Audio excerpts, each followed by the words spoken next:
Mestre, decine di associazioni e migliaia di cittadini sfilano in corteo per dire basta al degrado e alla criminalità che tengono la città in ostaggio. Il corteo è partito da via Piave, simbolo dei problemi di spaccio e malavita. Il Consiglio Comunale si spacca, ma alla fine è stata approvata l'adesione all'accordo di programma per realizzare il Bosco dello Sport a Tessera. Le polemiche però continuano. Giocava in giardino con il suo Rottweiler quando il cane le ha azzannato il polpaccio. 14enne di Favaro, ricoverata d'urgenza all'ospedale, dovrà sottoporsi ad un intervento di chirurgia plastica. Irregolarità in 10 delle 16 aziende controllate dai carabinieri del nucleo ispettorato del lavoro di Venezia. In tutta la provincia scattate sanzioni per 95.000 euro e la sospensione di 3 attività. San Donà, Martellago, Pianiga e San Stino di Livenza sono i 4 comuni della provincia di Venezia che il 14 e 15 maggio si preparano ad eleggere il nuovo sindaco. Ad un anno dallo scoppio della guerra in Ucraina, il bilancio dei numeri dell'ospitalità a Venezia con la storia di Caterina, arrivata con la mamma ed il fratello. Il grande calcio su Media Nord-Est. Dalla prossima settimana in chiaro la fase finale della Copa del Rey, la migliore sfide del calcio spagnolo, come Real Madrid contro Barcellona. Telespettatori e telespettatrici di Antena 3, buonasera e ben ritrovati con l'edizione di Venezia dei nostri telegiornali. In primo piano la manifestazione in corso a Mestre contro il degrado e la criminalità, ad indirla una decina di associazioni e migliaia di cittadini. Vedo che abbiamo in collegamento la nostra Ilaria Marchiori con il supporto di Simone Merlo. Buonasera Ilaria. Sì, buonasera allo studio, buonasera ai nostri telespettatori. Le immagini stanno già parlando al mio posto. Eccolo qui, il corteo alle mie spalle con questo striscione, lo slogan di questa manifestazione, riprendiamoci la città, che è stata organizzata da circa 75 associazioni cittadine del territorio. Una prima stima parla di circa 2000 manifestanti, una cifra di cui avevamo parlato proprio in queste settimane e quando è stato annunciato questo corteo, soprattutto alla luce delle numerose spaccate che ci sono state, i furti, il degrado, la mancanza di sicurezza. Qui insieme a me c'è proprio il rappresentante di una delle associazioni, Altobello in Cammino, Matteo D'Angelo. Allora, una manifestazione con una fittissima presenza, come vi aspettavate o addirittura oltre le aspettative? Addirittura oltre le aspettative, perché siamo partiti da Altobello raggruppando altre 15 associazioni, abbiamo creato il coordinamento, abbiamo fatto quella bellissima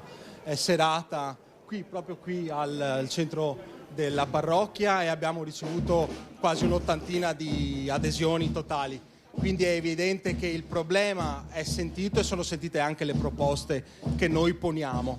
Ecco, come sentite alle nostre spalle, vedete qui ed è proprio davanti al corteo la banda cittadina. Siamo partiti dalla stazione di Mestre, intanto ci spostiamo anche un attimo in modo che riusciamo a farci sentire anche meglio. Siamo partiti dalla stazione di Mestre, c'è stata una sosta in via Dante dove a giugno è morta una persona che è stata investita, sono stati deposti dei fiori. Adesso siamo arrivati in una delle zone clou di Mestre, zona dello spaccio, zona del degrado, zona contro la cui criminalità si combatte da anni ma che in qualche modo non si riesce a risolvere, giusto? In via Piave ci troviamo. Esatto, è evidente che il problema deve essere risolto a livello sovracomunale. Ormai questa amministrazione, che era stata eletta e rieletta al grido di più sicurezza, ha fallito, ha bisogno di aiuto, abbiamo bisogno di aiuto di tutti, perché questa città non può continuare nell'abisso in cui ormai versa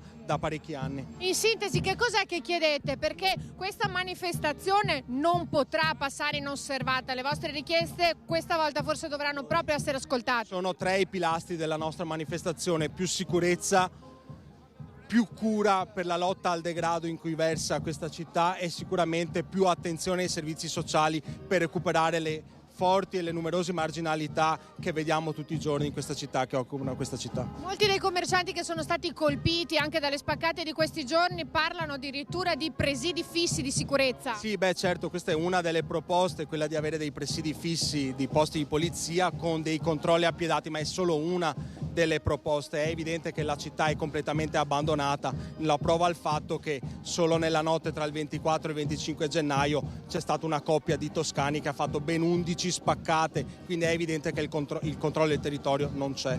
Ecco, allora, qui ci troviamo in Via Piave, ma il corteo adesso proseguirà ancora per toccare i punti cruciali di Mestre, quelli per cui si vuole chiedere sicurezza, quelli in cui ci sono spacciatori, in cui c'è il degrado. Ringrazio Matteo D'Angelo dell'associazione Altobello in Cammino. Anche noi proseguiamo a seguire il corteo che si sposterà ancora qui da Via Piave per poi proseguire appunto in altri punti qui da Mestre. Restituisco la linea allo studio. Grazie a Ilaria Marchiori e a Simone Mello per questo collegamento. Noi proseguiamo con la politica, restiamo a Venezia perché dopo varie discussioni in Consiglio Comunale è stata approvata l'adesione da parte del sindaco Brugnaro all'accordo di programma per far procedere l'iter di realizzazione del Bosco dello Sport a Tessera. Con 19 voti favorevoli e 11 contrari, il Consiglio Comunale ha approvato la realizzazione del Bosco dello Sport in variante agli strumenti urbanistici comunali. Presentata circa un anno fa e discussa nel corso delle commissioni consiliari mano a mano che il progetto avanzava nel percorso di approvazione. Un passaggio importante oggi in Consiglio Comunale è l'approvazione definitiva del Bosco dello Sport, delle strutture che daranno un futuro allo sport veneziano, allo sport metropolitano, ma soprattutto tanti ragazzi, tante famiglie che vorranno passare del tempo libero e vorranno anche partecipare a eventi sportivi, eventi culturali e eventi sociali. Un ringraziamento a tutti i consiglieri che hanno appoggiato questo importante progetto. Adesso è ora di metterci all'opera per fare i lavori e poi entro il 2026 andare finalmente allo stadio nuovo, al palazzetto nuovo e anche godere di tutto il bosco. Il complesso è dedicato alle discipline sportive a livello professionistico ma anche amatoriale. Nel progetto, che sarà realizzato a Tessera, sono previsti la nuova viabilità Tessera Aeroporto, aree e bosco, opere di urbanizzazione, un'arena per gli spettacoli, lo stadio e un'area educational. Un progetto che è trainante su un piano integrato che invece è più grande e coinvolge 28 comuni della città metropolitana per 34 interventi diffusi su tutto il territorio metropolitano. La variante urbanistica è stata soggettata a procedura di valutazione ambientale strategica, VAS, conclusasi con parere favorevole della Commissione VAS regionale. In relazione alla parte non finanziata, l'intervento bypass di Tessera, l'ente attuatore dovrà verificare le possibili alternative al fine di mitigare gli impianti sul patrimonio culturale dell'ambito, ovvero sul Forte Rossarol. Un progetto da 308 milioni che è stato completamente approvato anche dal governo per poter dare garanzie all'Europa grazie ai fondi del PNRR. Un modo per rilanciare il nostro territorio, un modo anche per dire sì allo sport in città. Un progetto contro il quale invece insorgono le opposizioni. Sentiamo. Perché le strutture di due società private, il Venezia e la Reyer, devono essere finanziate interamente con soldi pubblici. Un fatto che in Italia non accade da nessuna parte, accade a Venezia, sostengono le opposizioni in comune, che quei soldi li avrebbero spesi in altra maniera. I cittadini vogliono lo stadio, il calcio, il basket, ma vogliono anche le case, vogliono il lavoro, vogliono la sicurezza. Su questo devono essere spesi i soldi pubblici. Abbiamo dei fondi straordinari, forse non capiterà più, non è per noi opportuno utilizzarli per fare questo. Quella dello stadio e del palazzetto dello sport non è una spesa da poco. Ci confluiranno tutti i fondi del PNRR e l'avanzo di bilancio del comune e con un mutuo trentennale i costi peseranno anche sulle prossime generazioni. Questo Bosco dello Sport costerà ad ogni residente del Comune di Venezia, bambini compresi, 1.217 euro. Più di 300 milioni di euro di risorse pubbliche, in una città che in questi anni ha fatto sacrifici soprattutto sul versante dei servizi al cittadino, ma non solo, perché ci sono tantissime aree, buchi neri, aree degradate. Qual è il business plan di questa operazione? Davanti a un investimento del genere, quali saranno i benefici per l'economia della città di Venezia, della città di Mestre e, se volete, dell'area metropolitana. Il PNRR annovera 3 priorità trasversali condivise a livello europeo: digitalizzazione e innovazione, transizione ecologica e inclusione sociale. Quell'area è agricola, è una parte in campagna e una parte è anche utilizzata e arata, quindi non ci si può venire a dire che quell'area è degradata. Siamo ridotti a meno di 49.700 residenti oggi. Io su questo vorrei che la giunta in carica facesse di più, perché di questo passo, se abbiamo perso 9.000 residenti negli ultimi 10 anni, Venezia la stiamo condannando all'estinzione. La cronaca stava giocando con il suo Rottweiler in giardino quando, per motivi ancora da chiarire, il cane le ha azzannato il polpaccio, un dolore lancinante per una 14enne residente a Favaro, trasportata d'urgenza all'ospedale dove le è stata curata. La ferita ora dovrà sottoporsi ad un intervento di chirurgia plastica. Il cane non avrebbe mai manifestato in passato comportamenti aggressivi nei confronti dei proprietari. Molte volte i due giocavano assieme. A soccorrerla è stato un vicino di casa che con un bastone sarebbe riuscito a liberare la ragazzina di 14 anni. Sospensione di attività e multe per 95.000 euro è l'esito dei controlli svolti dai carabinieri in varie attività della provincia. 10 aziende con irregolarità su 16 controllate e 3 lavoratori impiegati totalmente in nero. Dopo una serie di verifiche dei carabinieri del nucleo ispettorato del lavoro di Venezia in tutta la provincia, sono scattate sanzioni per 95.000 euro e la sospensione di 3 attività. A Chioggia i militari hanno riscontrato in un bar la mancanza della valutazione dei rischi e formazione sulla sicurezza dei lavoratori. Un banconiere era impiegato in nero. È scattata una multa di 10.000 euro, oltre alla sospensione dell'attività fino a regolarizzazione. Ad Olo, sempre in un bar, è stata verbalizzata una sanzione di 7.000 euro e una barista lavorava in nero. A Mirano, sanzioni per 15.000 euro e sospensione dell'attività per un centro massaggi gestito da un cittadino cinese. A Porto Gruaro, un altro bar, è stato multato per 7.000 euro per l'omessa adozione dei presidi di pronto soccorso. Infine, a San Stino, Mestre e Caorle, sanzioni per 56.000 euro. Elezioni amministrative, sono 4 i comuni in provincia di Venezia che a maggio andranno a eleggere il nuovo sindaco e la nuova giunta. San Donà e Martellago con più di 15.000 abitanti, Pianiga e San Stino di Livenza. Sono questi i 4 comuni della provincia di Venezia che il 14 e 15 maggio eleggeranno nuovo sindaco e il consiglio comunale. Il turno di ballottaggio, in questo caso solo per 2 comuni, sarà eventualmente il 28 e 29 maggio. A San Donà di Piave, dopo 2 mandati, il sindaco Andrea Cereser ha fatto sapere che non sarà in consiglio, ma non è ancora detta l'ultima parola. 3 i candidati al momento. Francesca Zottis di centrosinistra, che ancora non ha deciso se si dimetterà dal consiglio regionale durante la campagna elettorale. L'avvocato Alberto Teso per il centrodestra, appoggiato da 4 liste, mentre il terzo polo sosterrà la candidatura di Carlo Fantinello, ex sindaco di Fossalta di Piave. A Martellago, Alessio Boscolo, attuale consigliere appoggiato dal centro-sinistra, è il primo sfidante del sindaco uscente Andrea Saccarola, appoggiato invece dal centrodestra. A Pianiga, per il centrodestra, si ricandiderà con ogni probabilità il sindaco uscente Federico Calzavara, mentre per il centro-sinistra ha già annunciato la sua candidatura Silvia Coppetta Calzavara con la lista Pianiga Insieme. Si vocifera però anche di una possibile candidatura dell'ex sindaco, attuale assessore Massimo Calzavara. Infine, a San Stino di Livenza si profila una sfida a 2, forse 3. Intanto la Lega presenta il consigliere uscente Gianluca De Stefani. Nel centro-sinistra si cerca invece l'erede del sindaco Matteo Cappelletto, che lascia dopo 2 mandati. Potrebbe trattarsi del vice sindaco Stefano Pellizzon, ma manca ancora l'ufficialità. Sono 24 i milioni di euro recuperati l'anno scorso dalla Corte dei Conti del Veneto. Questa mattina l'inaugurazione dell'anno giudiziario. Nel 2022 la Corte dei Conti del Veneto ha recuperato 24 milioni di euro. Il dato è stato reso noto a Venezia durante l'inaugurazione dell'anno giudiziario 2023.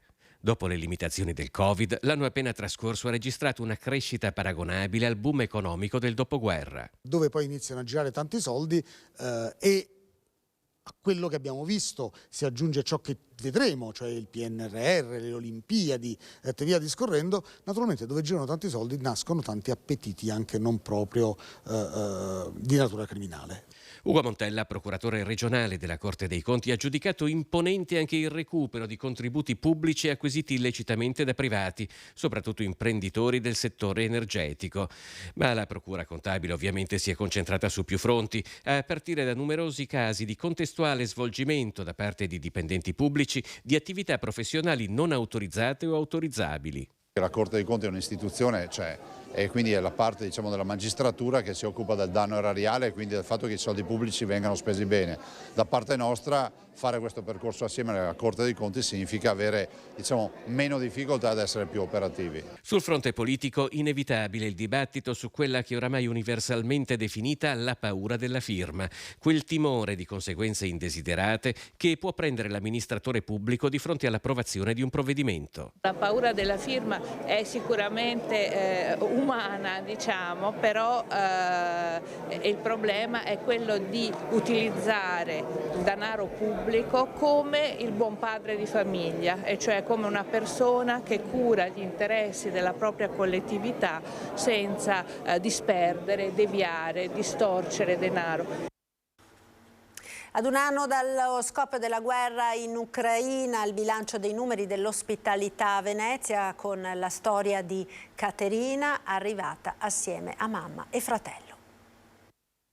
Sono arrivata qua in Italia più o meno un anno fa, alle 12 marzo, e adesso io abito a Venezia, una struttura, e qua abbiamo tanti perfetti operatrici che tanto aiutano per noi. Lei è Caterina, è arrivata dall'Ucraina con la mamma e il fratello minore. Non appena scoppiata la guerra è stata accolta a Venezia insieme a molte altre famiglie, tra cui 2 ospitate in casa del sindaco, grazie a una tempestiva macchina organizzativa. Primi giorni dell'accoglienza in emergenza arrivavano di notte intere famiglie, mamme, bambini, nonne, disperate, coi vestiti con cui erano stati svegliati dalle bombe, arrivavano a Mestre. In stazione bisognava accoglierli, quindi tutta l'accoglienza all'AO, all'ostello di Mestre, 300 le accoglienze in emergenza. E poi il grande lavoro di stabilizzazione per le accoglienze a lungo e medio termine in strutture del comune, ma anche nelle tantissime famiglie veneziane che hanno aperto le loro porte. E poi il lavoro di integrazione, l'integrazione scolastica, l'integrazione nel lavoro, i corsi di italiano. Oggi ci sono circa 700 famiglie che ancora sono qui a Venezia e sono qui pienamente integrate. I bambini vanno a scuola, alcuni hanno trovato un posto di lavoro. Il primo tema che si è posto è stato anche questo, visto che il grosso esodo iniziale è stato di mamme con bambini. Garantire un'accoglienza che riservasse a questi piccoli uno spazio anche sicuro, uno spazio di integrazione, uno spazio anche di distrazione, una sorta di valvola di sfogo assieme ai propri coetanei. Anche perché è difficile stare lontani da una parte della propria famiglia, come per Caterina e il fratello, il cui papà è rimasto in Ucraina. Ogni giorno parliamo con lui. Non è molto bene, tanti allarmi aerei e tante bombardate, e non molto bello. Non so cosa succede domani e anche tra un'ora. Fondamentale in quest'anno l'impegno della Protezione Civile con assistenza presso la Questura di Marghera per l'effettuazione dei tamponi o il trasporto dei profughi. Lo sport, ora il grande calcio su Media Nord-Est. Dalla prossima settimana in chiaro la fase finale della Coppa del Re, le migliori sfide del calcio spagnolo. Real Madrid-Barcellona, il classico della Liga Spagnola in diretta su Telenord-Est il prossimo 2 marzo, il grande calcio iberico nelle vostre case. Benzema contro Lewandowski, Luka Modric contro Gavi, Carlo Ancelotti contro Xavi, le Merengues di Madrid contro i Blaugrana di Barcellona, il grande calcio spagnolo sarà su Telenord-Est. Il gruppo Media Nord-Est ha acquisito in esclusiva in chiaro i diritti per la fase finale della Coppa del Re, l'equivalente della Coppa Italia. Le squadre spagnole più forti, impegnate per conquistare il prestigioso trofeo, saranno visibili comodamente da casa grazie al gruppo Media Nord-Est, che le trasmetterà nel suo canale Telenord-Est, da sempre votato al calcio e allo sport. 5 sfide imperdibili. Si parte il 1° marzo con la partita fra Osasuna e Athletic Bilbao. Il giorno seguente sarà la volta del match più atteso dagli amanti del calcio e il classico, ovvero il derby spagnolo per eccellenza fra Real Madrid e Barcellona. Il grande calcio spagnolo sarà in diretta su Telenord Est anche con i match di ritorno tra le big della Liga previsti il 4 e 5 aprile e naturalmente la finalissima della Coppa Nazionale in programma il prossimo 6 maggio. È tutto per questa edizione, vi ringrazio per essere stati con noi, vi lascio come sempre alle previsioni del tempo per le prossime ore, arrivederci.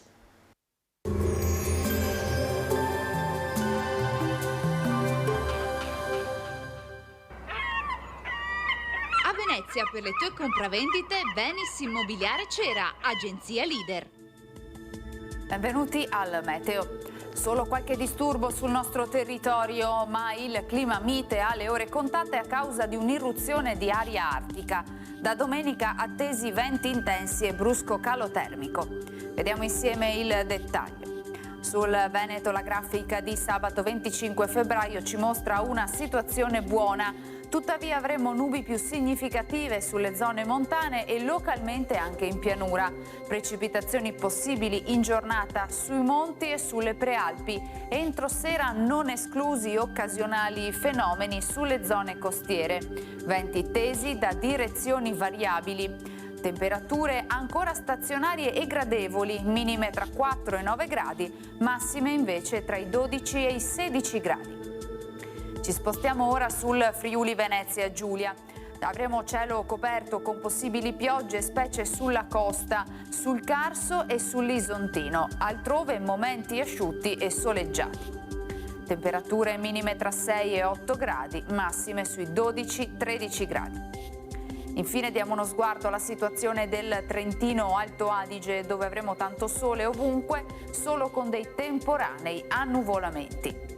Temperature minime intorno allo 0, 3 gradi all'incirca, massime sui 16 gradi.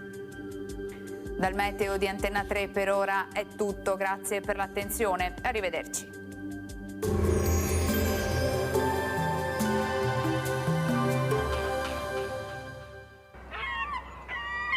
A Venezia per le tue compravendite Venis Immobiliare Cera, agenzia leader.